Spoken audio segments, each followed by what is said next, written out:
Today there is a lot of news from the Kurakhove direction. Here, after Russian forces conducted a series of unsuccessful attempts to find a weak spot in and around Kostiantynivka, the Russian commanders had to adjust their approach. This led to a change in their tactic, and they prepared for one of the largest Russian mechanized assaults since the beginning of the war. The probing attacks observed over the past month aimed to assess the strength of the Ukrainian response, identify the types of munitions used, and most crucially, measure the time between detection and response. Since all previous assault units were swiftly and decisively neutralized, Russian commanders concluded that only a significantly larger strike force could ensure at least some troops would reach Kostiantynivka. Consequently, they began assembling a reinforced battalion-sized group consisting of almost 70 vehicles, namely 11 tanks, 46 armored fighting vehicles, 12 motorcycles, and 200 soldiers. Interestingly, the Russians even included one of their rare vehicles, the BMPT Terminator, which is designed to be a tank support fighting vehicle, and reportedly only 23 units of it have been manufactured as of December 2023. The size and diversity of this assault group underscore the operation's significance for the Russians and their willingness to invest heavily to secure a foothold in Kostiantynivka and use it as a launchpad for further advances. The Russian assault group was divided into several subgroups, each led by a tank, followed by several armored fighting vehicles carrying troops, and then by motorcycles. These subgroups attacked simultaneously with the strategy of overwhelming the Ukrainian defenders by sheer numbers, thereby splitting their efforts. The goal was to penetrate Kostiantynivka from the south and establish positions there.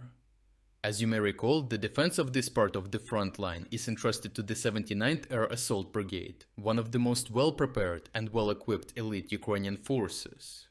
Drone operators from the brigade maintain rigorous day and night surveillance of the zero line, as well as monitoring the Russian rear to anticipate enemy movements and respond proactively. It is no surprise that they detected this large armored column from a distance and raised the alarm across all responsible Ukrainian units in the area.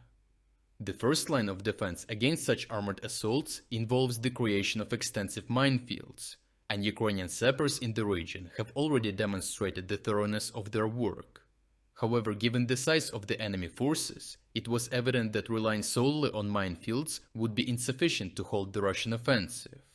Recognizing the potential for a critical situation, the Ukrainians decided to deploy all available weapons in their arsenal. Geolocated footage published by the brigade shows artillery and kamikaze drones targeting various enemy vehicles on the outskirts of the village. These images not only reveal the sophisticated tactics of the Russians, but also highlight the variability in their assault groups. While all follow a similar pattern, their sizes differ, with some groups comprising up to 10 vehicles and others consisting of 3 to 5. The footage underscores the adaptability and readiness of the Ukrainian forces in countering such diverse and large-scale assaults. At the same time, the video exemplifies the Ukrainian multi-layered approach, consistently aiming to target the lead vehicle of each column. The goal was to destroy it, to either deter the rest of the column from advancing or to immobilize them, making them easier targets for the artillery and drone crews. Various images depict not only the devastating effectiveness of these tactics, but also the crucial role of pre-laid minefields, evidenced by several powerful explosions of Russian armored fighting vehicles.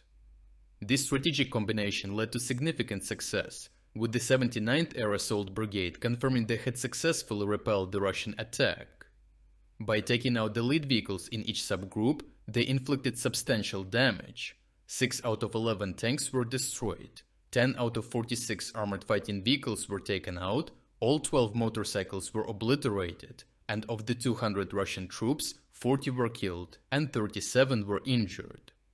This clever defense tactic showcased the effectiveness and preparedness of the Ukrainian defenders in the region.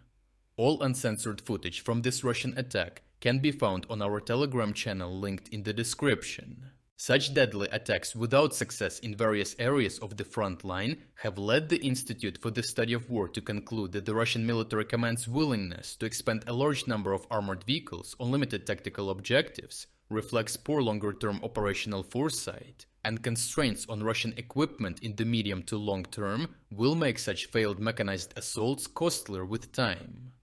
The Russian military has extensively relied on refurbishing stocks of Soviet-era weapons and military equipment, particularly armored vehicles, to sustain the tempo of its offensive operations in Ukraine.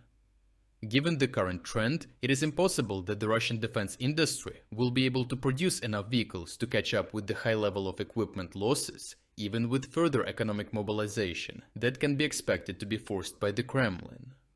Overall, Russians have still not found anything better than throwing more bodies and armor in frontal assault in their attempts to overcome the Ukrainian defense southwest of Donetsk.